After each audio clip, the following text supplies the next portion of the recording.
I'm Mohammed Bentires Alj. People call me Momo. I'm group leader at the Friedrich Miescher Institute in Basel. My lab focuses on the cellular and molecular mechanisms controlling normal and neoplastic breast stem cells, resistance to targeted therapy, and progression to metastasis. I'm pleased to welcome you to conversations with key figures in mammary gland biology and breast cancer. I'm Barbara Vonderhaar, and to professionally Barbara Vonderhaar, but to my friends and family, I'm actually Barbara McShane. Okay, and so for the last 3 years, I've been more Barbara McShane than I have been Barbara Vonderhaar, because I retired 3 years ago. But for my entire career, I was here at NIH. And my area of research was mammary gland development and breast cancer. Hormonal interactions. Barbara, we first met at the Mammary Gland Gordon Conference, and if I recall well, you were one of the early attendees of this Must Grow meeting in our field. Can you tell us more about this meeting? Sure. Well, people have asked me several times to write a history of the Mammary Gland Gordon Conference, and I keep thinking about it, but don't quite get around to it. But, a lot of people forget or don't even know that the conference actually was started by a couple of dairy scientists, and it was called Biology of Milk. And so the emphasis was on milk. And those two men were Bob Jeunesse from Minnesota, University of Minnesota, and Stu Patton from Penn State. And the first conference was in 1971.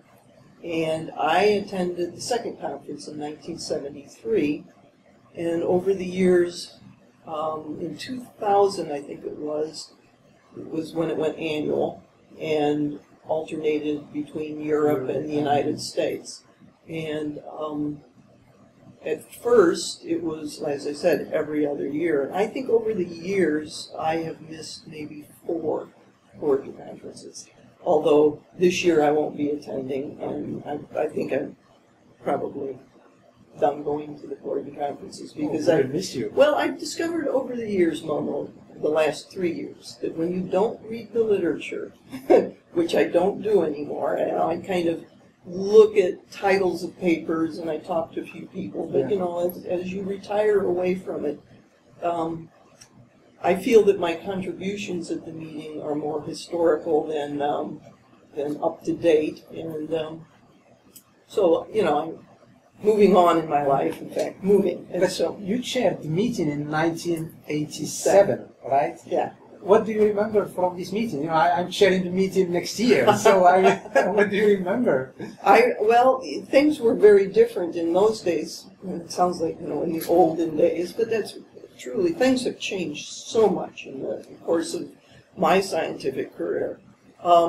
We didn't have the internet, and we didn't have email, and everything was done either by, if we were lucky, fax. Mostly it was done through the Postal Service.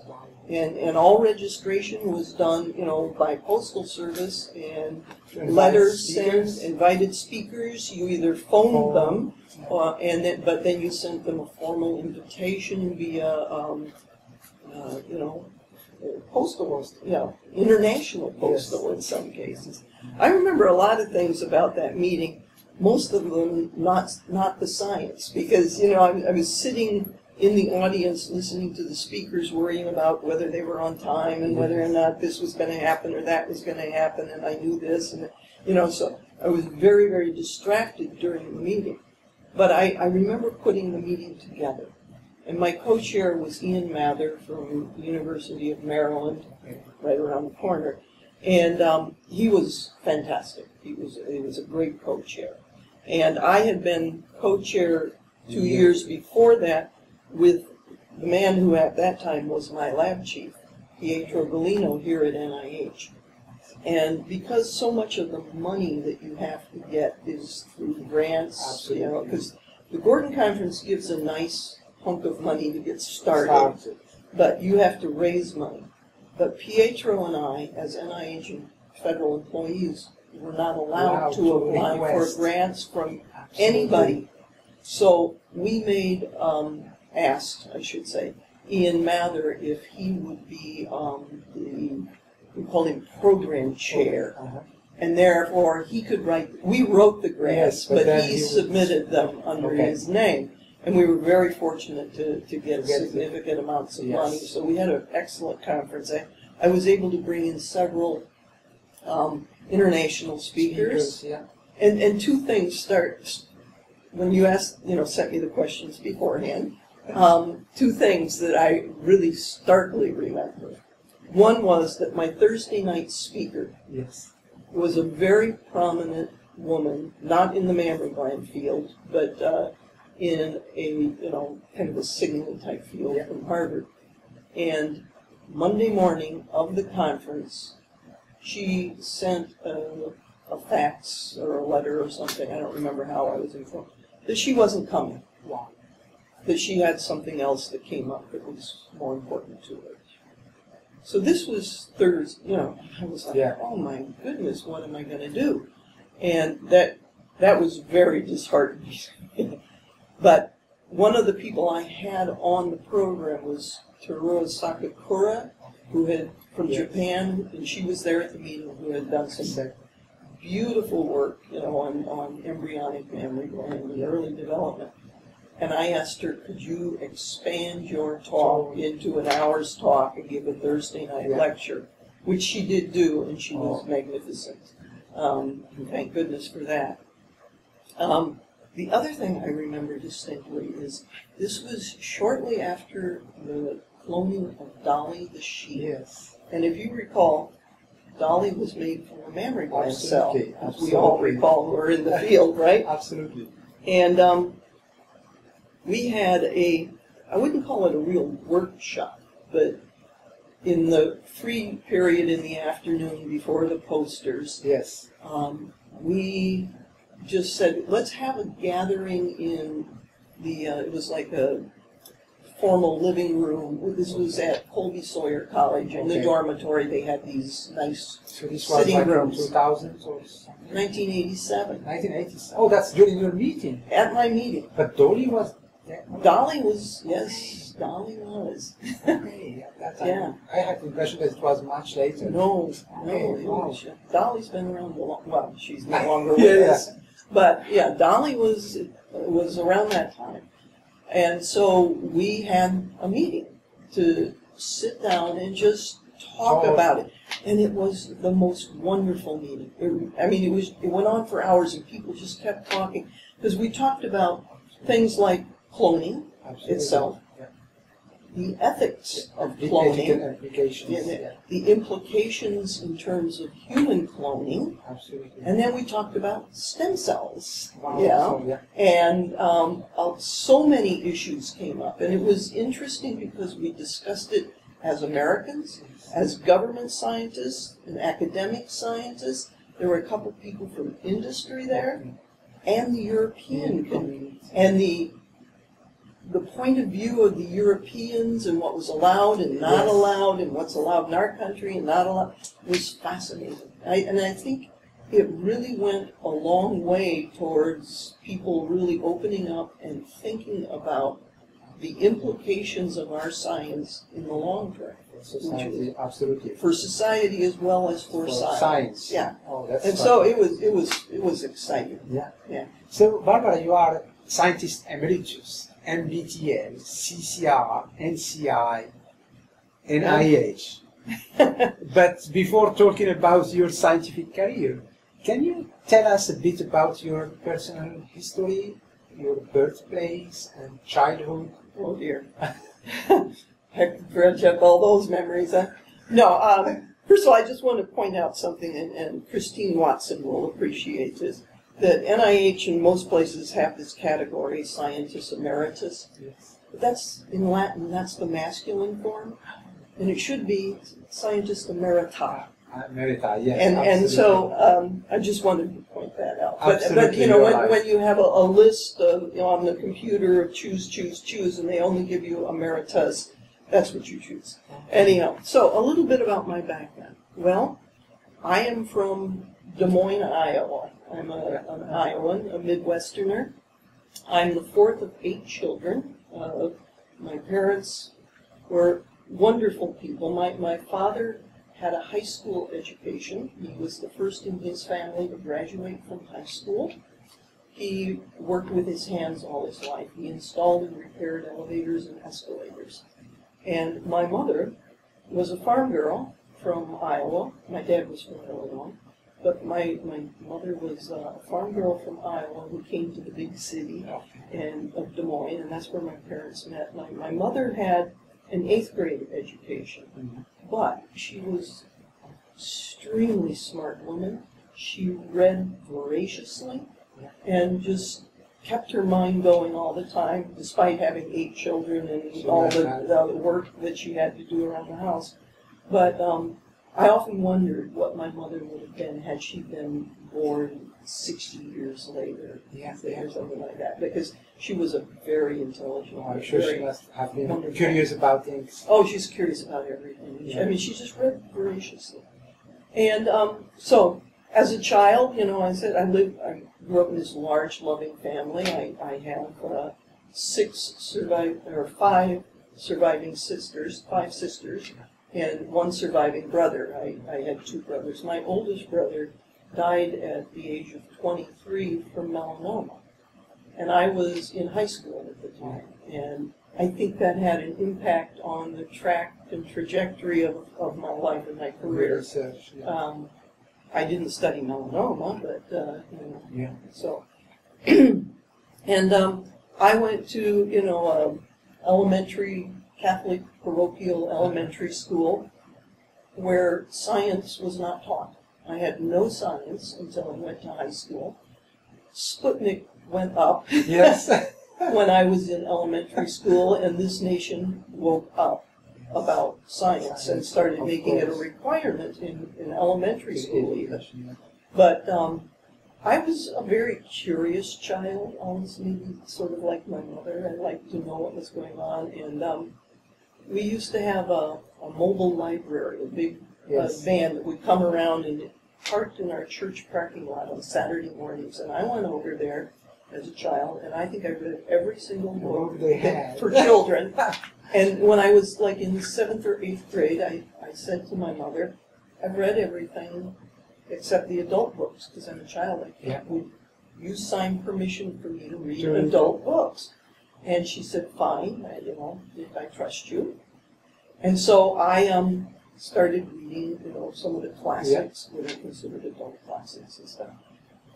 And then one day, I saw an anatomy book on the shelf, and I took it out, and in the bookmobile, I flipped through it, and I saw a diagram of the eye and how it worked, and I was so fascinated by it that I said, I'm going to take this book out. I want to learn all this stuff. I want to learn this stuff. And I took it home, and I had it on my stack of books, and then it wasn't there. And it was like, whoa. So I went and said, Mom, I think I've lost it. A library book. It's probably not a cheap one. And she said, no, I have it. Your sister told me. And there are some pictures in there that you shouldn't be seeing at your age. And I thought, I only saw the eye. What did I miss? So anyhow, that was really my first introduction to science. And I knew there were things that I wasn't supposed to know. So anyhow, when I started high school, then I took general science, and then then biology, where I heard about the stuff I wasn't supposed to know about, and then my senior year I took chemistry, and I fell in love with chemistry. Oh, chemistry! So I went to college. I went to an all-girls high school, Catholic high school, and then I went to an all-women's college, a small liberal arts college in the Midwest, in Dubuque, Iowa, and I was a chemistry major. And it was a fabulous chemistry department, even though it was small. 10% of our graduating class were chemistry majors. So that spoke very well for the chemistry department. So, is that enough of my background? Absolutely. So what made you? This is part of, of course, the curiosity of your man played probably an important role. But what made you go into science and not arts or music? I'm sure you have many other talents. Well, as far as music is concerned, as my dad would say, the only thing I can play is the radio. Although I did teach myself to play the piano several years ago. I always wanted to play the piano. My sons, I have two sons, both of them, I made them take piano lessons. And we had a piano, so I took their old books one point and sat down, and after they were grown and gone, I taught myself enough that I could say, yes, I can play the piano. Not well, but, So you still play? I sold the piano recently because we're moving. So anyhow, as far as it's interesting you chose art because all of my sisters except one are artists. Yeah, and the very artistic family that I come from, and my youngest son is an artist, and I have a nephew who's a wonderful artist. Artistry runs in the family, and it's a talent I didn't explore in terms of drawing and anything very much, but there is an art to science. Absolutely. And, making beautiful slides and stuff, and I think I have a very good eye for that. But I fell in love with chemistry and then biology, the application of chemistry to life. Yes. And I chose biology as opposed to botany, biology, anatomy type of animals, human more than so that that's sort of how I got there. But I have explored my artistic side more since I've retired. I've been into photography, and I have over the years given framed photographs as gifts, pictures I've taken. I've put them up in my house and stuff, but it's kind of, my art is private. Okay. So in 1965, you obtained a Bachelor in Chemistry at Clark College. It's now Clark University, and it's co-ed in Iowa. Iowa, absolutely. Yeah. And in 1970, your PhD in oncology, right, at the University of Wisconsin in Madison. Then, what was your PhD thesis about? Can you tell us about your first years of PhD? Sure. Well, coming from a very small liberal arts college, I had culture shock going to the University of Wisconsin in Madison because the first year biochemistry course for all the graduate students in all of the departments was held in a huge lecture room. And there were as many students in that class as my entire student body at Clark. So it was culture shock, but somehow I survived. I chose Wisconsin. Well, I chose Clark. Let's start with that. My two oldest sisters attended Clark. Okay, so that was one. And second of all, the high school that I went to was run by a certain order of nuns, okay? And they had 3 colleges in the United States, one in California, one in Chicago, and one in Dubuque. And every year they held a national competition for their high school graduates, where, based on grades and SAT scores and ACT scores and the essay you wrote, they awarded one full scholarship that covered your tuition, your board, your room, and your books. So all you had to do was have spending money. I'm not sure books were covered. Tuition, board, and room. And I won that national competition. I won that. So you don't turn down a full scholarship, even though I had my eyes on like the University of Iowa and all this stuff. But and so my parents, I think, were very relieved that I went to Clark, small liberal arts college, as I matured. And when I went to apply for graduate school, I applied to a whole lot of programs. I applied at Berkeley, Stanford, Johns Hopkins, and St. Louis U. And Wisconsin, because they were the only place in the United States where you could get a PhD in oncology, in cancer research. So only 4 or 5 subjects. Yeah. Well, there was only one PhD award. Now I think there are plenty more in the United States. And I got into every single one of those schools. Yes. And most of them, all of them, except Wisconsin, offered me a teaching assistantship. Yeah. Wisconsin didn't, Madison, Department of Oncology, didn't have teaching assistantships. They only had research assistantships, so you didn't have to teach. You just did research. And so it's like a no-brainer because it wasn't that far away. It wasn't in California, so Mom and Dad were happy. It wasn't in Baltimore, Mom and Dad were happy. So, and they only accepted 5 grad students a year. And I was the only woman of the 5 in my class. Yes. And I was the first one to finish. Only 3 of us finished. Well, 2 people, I think one went on to transfer to another department and another went to medical school. That's what it was. So, anyhow, so that's how I got there. And how I actually got there in the department that I was in, or the lab I ended up in, is, unlike today, where grad students spend the first year do rotation.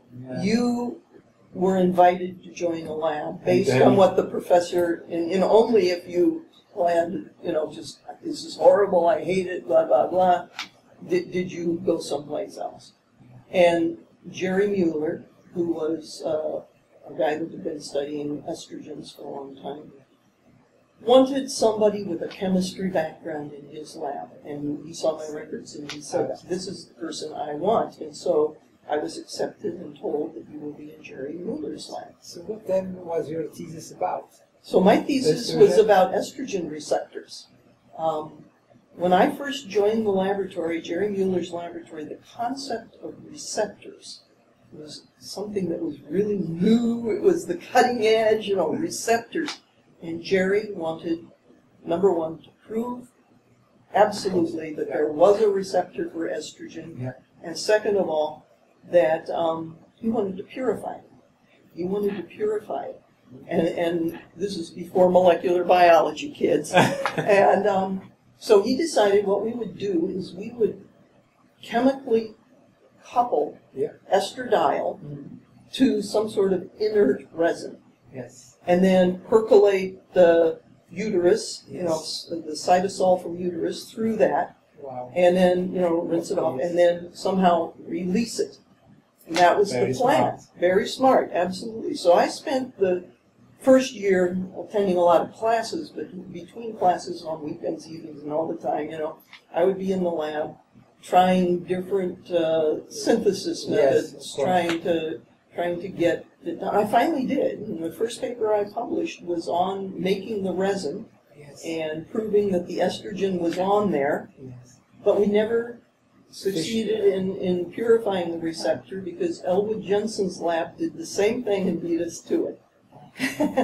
But then we went on from there and using the modern techniques of that day with isotopically tagged estradiol, we were able to show that there were different forms of the estrogen receptor, and at the same time Dave Toff in Jack Gorski's lab was showing the same type of thing, the 9S and the 4 and 5S receptors and their relationships and all that. So this was an exciting, cutting-edge area at the time. Yes. Wow. Yeah.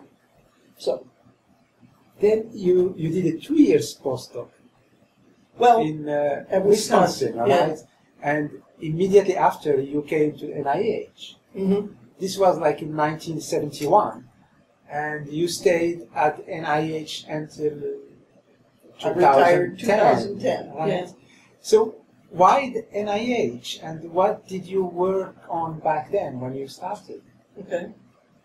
Well, I stayed in Wisconsin for a year and a half after I got my PhD to finish up the projects that I was doing, and Jerry wanted me to train the grad student he brought in, on these projects and stuff. So I agreed to stay, and in the meantime look for positions. And what happened is that I applied several places. I Bert O'Malley's group was one that I was very interested in. At that time, I think he was at Vanderbilt. He wasn't at Baylor.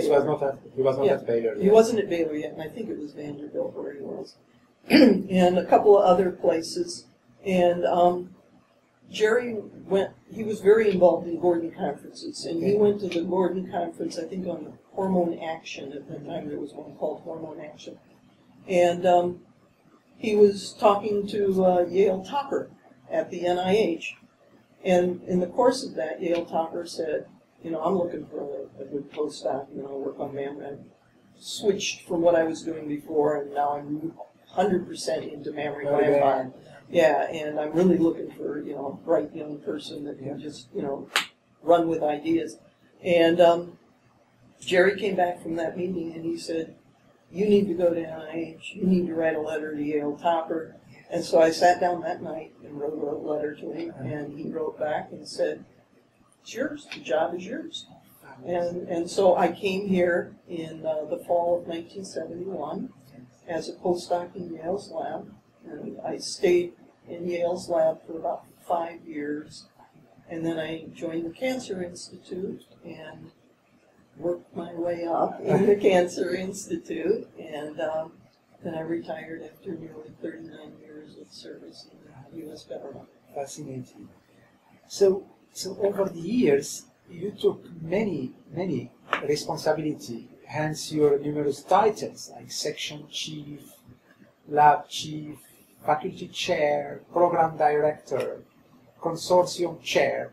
Can you tell us more about these activities? Sure. Did they distract you sometimes from research, or how did you manage? Well, what's interesting about it is all of those titles actually are research titles, pretty much. A section chief at NIH is, depending on which institute you're in, is a person that runs their own research program in a section. And in some institutes, a section chief has other principal investigators, PIs, under them. That's what it was in the institute where Yale Topper was. He was a section chief with, I don't know, I think there was like 5 or 6 PIs in his section. But in the Cancer Institute, most section chiefs, that's it. They are, it's a more of an honorary title that you've been around for a while. Yeah. And it's just research, you know, it's a research title. Then a lab chief is above a section chief. It's a little bit like a department chair. And here, as in when I became when I was a postdoc, Yale Topper was my section chief, and then there was a lab chief who was above Yale Topper, and there were a group of section chiefs. When I became a lab chief, I had 3 PIs under me, all of whom were section chiefs. Okay? Yes. But the other titles, okay, I'm looking here, faculty chair. So somewhere along in my career, about 10 years, maybe 98, 99, 10 years before I retired, so maybe a little more than that. The Cancer Institute decided that they needed, instead of this, you know, section chief, lab chief, up and down, that we needed broader interactions. And they decided to establish faculties. And so what they did is they have a faculty on prevention. They had a faculty on prostate and kidney, and they had the biggest faculty was the breast cancer faculty, because several years before that, the division directors, they were called, decided to get the breast cancer group, the breast cancer people talking to each other, and we formed something called, I forget what it was. It wasn't a faculty. It was a working group, I think the breast cancer working group or something like that. And so our faculty was already established, more or less, and we just expanded it, and we invited people from other institutes. So that's why Lothar, who's not in the Cancer Institute, Lothar Henninghausen, was in our faculty. And so what we did is, and I was asked to be, I was co-chair of the working group, and they asked me to be chair of the faculty. So what we did is we got the epidemiologists, the clinical, the basic, and the translational people working on it, the people here on the main campus and people at Frederick were in there. And every year we would have a several-day retreat.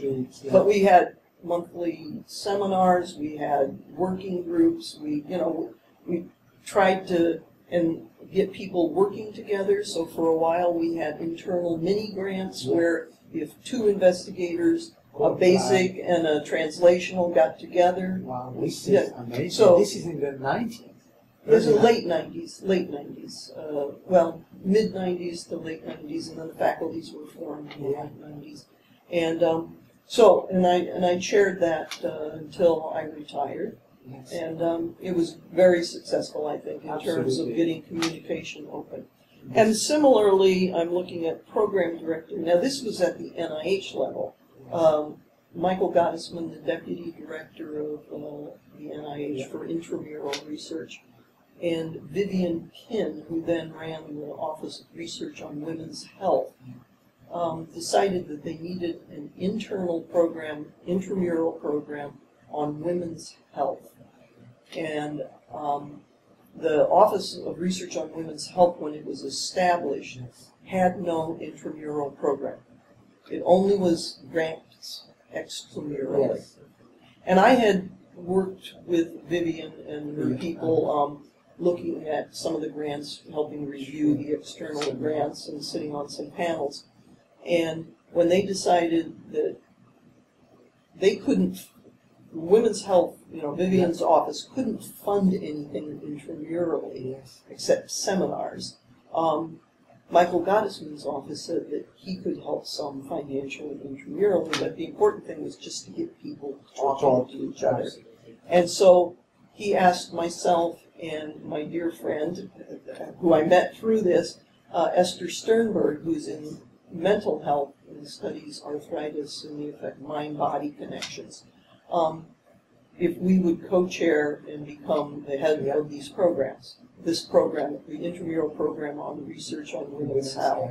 And it wasn't just breast cancer, it was ovarian,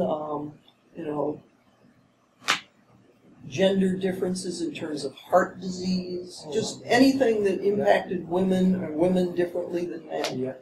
And we had a fabulous seminar series. We were able to get outside money to sponsor a couple of postdocs to come and study things. Clinique, the cosmetic firm. You're Swiss, you should know about Clinique.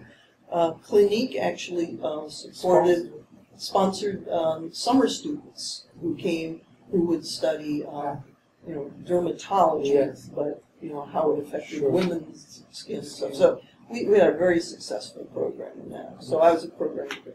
And then the last one is a consortium director, because we couldn't think of a better name for it. I was co-chair with Snorri Thorgesson on that. He and I, stem cells were becoming very prominent, cancer stem cells, and he and I, he's a neighbor of mine, were just, talking and chatting, and we decided we needed a more formal structure.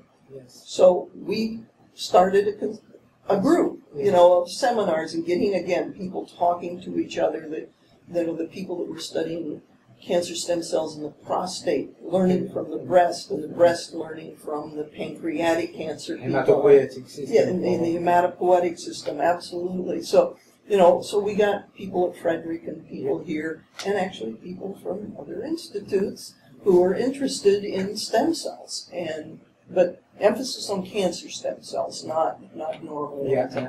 And we basically formed it, knew we couldn't call it a faculty because that's something formal, so we called it the Cancer Stem Cell Consortium, and presented ourselves to the higher-ups and said, we've done this. What do you think? And they loved it, and they supported us, and it was fantastic. So in many of these functions, you were somehow communication facilitator, right? You brought people from development to talk with people on cancer. And you said, how did I manage to do all my research? But it was all directed towards getting good research done. So I didn't become a paper pusher, if you will, somebody whose job was to, you know, the administrative. administrative things. Yes. Yeah. And that's what I wanted to do. So it didn't distract from my research, it enhanced it. So Barbara, who were your role models, if any, and who were your mentors throughout your career? Yeah, I had to think a long time about this. Role models, I had several. Being a female, of course, looking at female role models. Although Jerry Mueller, in a way, was a role model for me, even though he was a man. That man read voraciously, and he read so broad. He would come, and he remembered everything. He would come in one morning and say, I was reading a paper about how transistors work in physics. And I'm going, oh, okay. And, and he said, the concept is what we need to know about. And, he was thinking about signaling, cascading signals. That's how transistors work, and stuff. So in a way, he was a role model that way. And I put down two other people. Dorothy Patelka. Now, Dorothy was a virologist who then became a mammary gland biologist, and she did beautiful electron microscopy of the mammary gland. And she, I met her at that first Gordon conference that I attended. Yeah.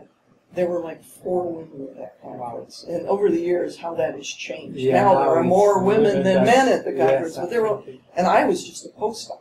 Yes. And Dorothy, at that time, I thought was like a full professor. And it turns out that she wasn't.